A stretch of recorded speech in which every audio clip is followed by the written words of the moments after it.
Good morning বন্ধুরা, মমিতা কিচেনের ব্লগে তোমাদের জানাই অনেক অনেক স্বাগত। তো বন্ধুরা, আশা করি তোমরা সবাই অনেক ভালো আছো। তো আমিও খুব ভালো আছি। তো বড়দের প্রণাম, ছোটদের অনেক অনেক ভালোবাসা জানিয়ে আজকের ভিডিওটা বন্ধুরা শুরু করলাম।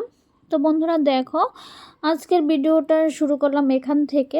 তো সকালবেলা ঘুম থেকে আজকে বেলা 10টার দিকে উঠেছি। অ্যাকচুয়ালি মাইগ্রেনের ওষুধ খেয়ে যখন ঘুমাই, সকালবেলা ওষুধের সে পাওয়ারে আমি আর ঘুম থেকে চোখে আর খুলতে পারি না। তো দেখো, রাতে চিয়া সিডস ভিজিয়ে তারপর ওটার মধ্যে এখন অ্যাড করে নিচ্ছি একটু মধু আর একটু গরম জল দিয়ে তারপর খেয়ে নিই। তো লেবুটাও দিই, কিন্তু লেবুটা খেলে না আমার অ্যাসিডিটি হয়ে যায়, তো তার জন্য লেবুটা স্কিপ করি, মাঝে মধ্যে লেবুটা দিই।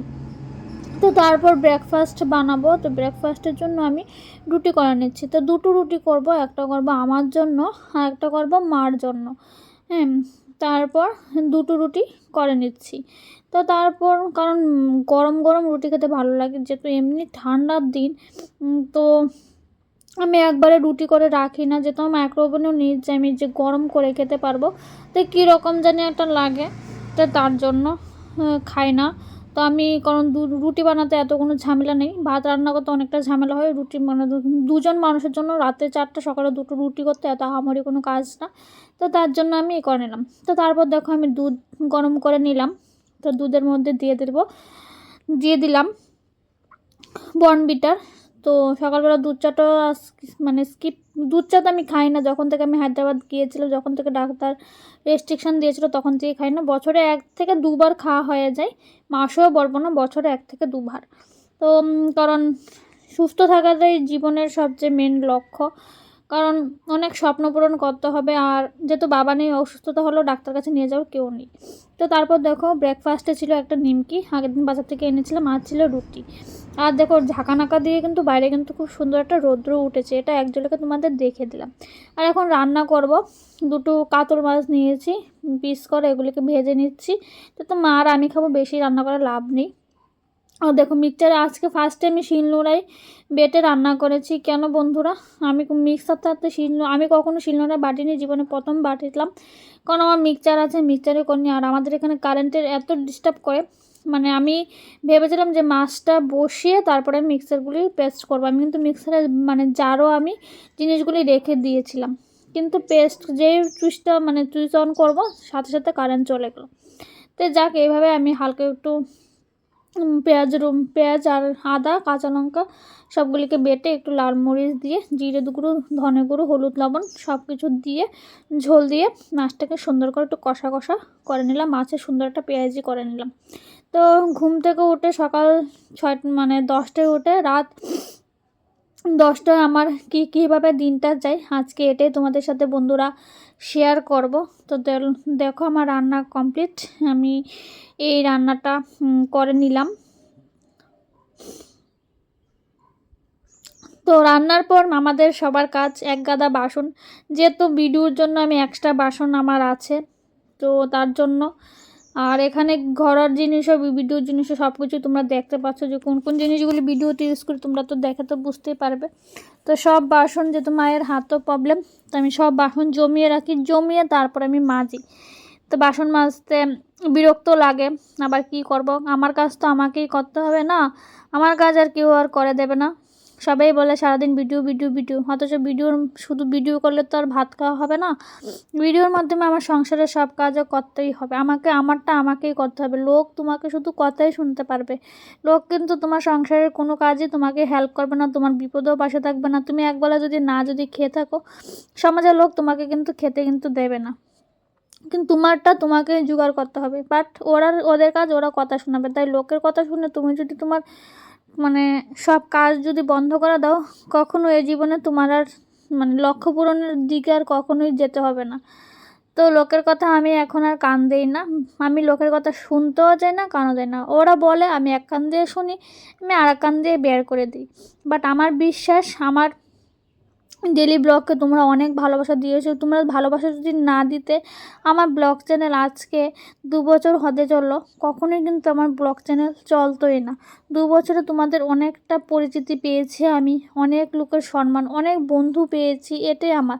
আর এই 2 বছরে মানে এখান থেকে যাই আর্নিং সেটা হলো পরের কথা, এইখান থেকে কিন্তু আমার অনেক স্মৃতি, আমি অনেক কিছু স্মৃতি আমি এখানে ক্যাপচার করে রাখতে পেরেছি। হয়তো বা মোবাইলের গ্যালারির মধ্যে আমার এত কিছু জায়গা হতো না, যে যে জায়গাটা আমি এই প্ল্যাটফর্মটার মধ্যে পেয়েছি। অনেক কিছু স্মৃতি আমার এখানে জড়িয়ে রয়েছে, আমার যখনই মনে হয় তখন আমি এগুলিকে দেখতে পারি। আর তার থেকে ভালো, তার থেকে সবচেয়ে বড় কথা হলো আমার প্রিয় রাজ্য কলকাতা, তোমরা সবাই জানো, ড্রিম সিটি বলতে পারো। ওইখানের যে আমি এত বন্ধুবান্ধব, আমার আজকে ফুল সাফল্যটাই ধরতে পারো ওইখানের মানুষগুলির জন্য। ওরা যদি এইভাবে আমার পাশে যদি না থাকতো, তাহলে আমি কখনো আজকে এই পথে আমি আসতেই পারতাম না। হয়তো আমার বাড়ি ত্রিপুরা রাজ্য হলো, আমার কিন্তু সাফল্যের পেছনে সবচেয়ে কৃতিত্ব কিন্তু ওরাই দিয়েছে। তো দেখো অনেক কিছু বলে ফেললাম, তারপর দেখো দুপুরে লাঞ্চটা দেখিয়ে দিই। সাদা ভাত নিলাম, তারপর নুন, স্যালাডটা, শশা ছিল, আর এখানে রায়তাটা, যেহেতু টক দই খেতে পারি না, টক দইটাকে ফেটিয়ে আমি একটু রায়তা বানিয়ে নিলাম, তারপর ডাল নিলাম, তারপর দেখো শশাটা এভাবে কুচি করে নিলাম। আজকে সিম্পলি মেনু ছিল। আর এটা ছিল কুমড়ো ফুলের বড়া, আর এটা ছিল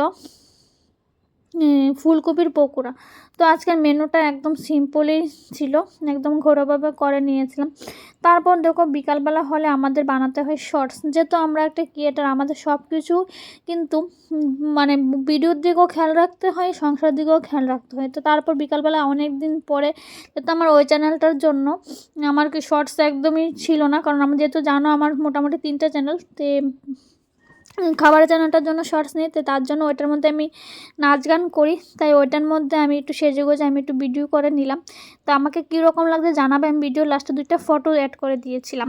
তো তারপর দেখো সন্ধ্যার সময় পিমনি এসেছে, তো পিমনি আসে, তো তার জন্য আমি করে নিলাম চাউমিন টিফিন। তো তারপর আবার চলে গেলাম রান্নার ঘরে। তো রান্নাঘরে গিয়ে আবার রাতের জন্য বন্ধুরা করে নেব রুটি। তো রাতের জন্য চটজলদি টুকটুক টুকটুক টুকটুক করে রুটি করে নিচ্ছি। তো রাতের জন্য আবার 2টা রুটি বেশি করতে হয়, সকালে করি 2টো, রাত্রে করি 4টা, কারণ রাতেবেলা অনেকগুলি মেডিসিন খেতে হয়। 2টা রুটিতে এই মেডিসিন খেলে কিডনি লিভার সব চলে যাবে। তো তার মধ্যে বলে রাখি বন্ধুরা, আমার ভিডিওটা তোমরা যদি ফেসবুক থেকে দেখে থাকো, অবশ্যই বন্ধুরা আমার পেজটিকে ফলো করে দিও, আর ফলো করে কিন্তু বন্ধুরা অবশ্যই ভিডিওটা শেয়ার করে দিও। আর বন্ধুরা আমার এই ভিডিওটা তোমরা যদি ফেসবুক থেকে, তোমরা যদি ইউটিউব থেকে দেখে থাকো, অবশ্যই আমার চ্যানেলটাকে বন্ধুরা সাবস্ক্রাইব করে দিও। আর সাবস্ক্রাইব করে বন্ধুরা অবশ্যই কিন্তু বেল আইকনে প্রেস করে দিও, তাহলে বন্ধুরা ভিডিও দেওয়ার সাথে সাথে তোমাদের কাছে কিন্তু নোটিফিকেশান চলে যাবে। আর দেখো এখানে আমি কি করছি, চিয়া সিড ভিজিয়ে নিলাম, পরের দিন সকালে খাবো। আর এখানে দেখো কাপের মধ্যে একটু টক দই সাজা নিয়েছি, টক দই পাতবো। তো যেহেতু টক দই আমি রোজ খাই, এখন থেকে রোজ খাওয়ার চেষ্টা করছি। আর খালি না টক দইটা খেতে পারি না, টক দইটাকে আমার রায়তা বানিয়ে খেতে হয়। আর এই হলো সেই মেডিসিন, যে মেডিসিন মাইগ্রেনের প্রচণ্ড সমস্যা, এই মেডিসিনটা খাওয়ার পর সকালবেলা 10টা 11টা বেজে যায়, আমার চোখই খুলে না, জানি না কি হবে। তো যাক, বেশি আর বকবক করলাম না, আজকের ভিডিওটা আমি এখানে শেষ করে দিলাম। আর আজকের লুকে আমাকে কীরকম লাগছে বন্ধুরা অবশ্যই কিন্তু কমেন্ট করে জানাবে। আজকের মতো ভিডিওটা বন্ধুরা আমি এখানেই শেষ করে দিলাম। তো ফিরে আসবো নতুন একটা দিন, নতুন একটা ভিডিও নিয়ে। তো সবাই ভালো থাকবে বন্ধুরা, সুস্থ থাকবে। তো আবার তোমাদের সামনে দেখা হবে নতুন একটা ভিডিওর মাধ্যমে, নতুন একটা দিন। সেটা হতে পারে রান্নার ভিডিও, হতে পারে ব্লগ ভিডিও। তো তোমরা এইভাবে আমার পাশে থাকো, আমিও তোমাদের পাশে আছি। চলো টাটা।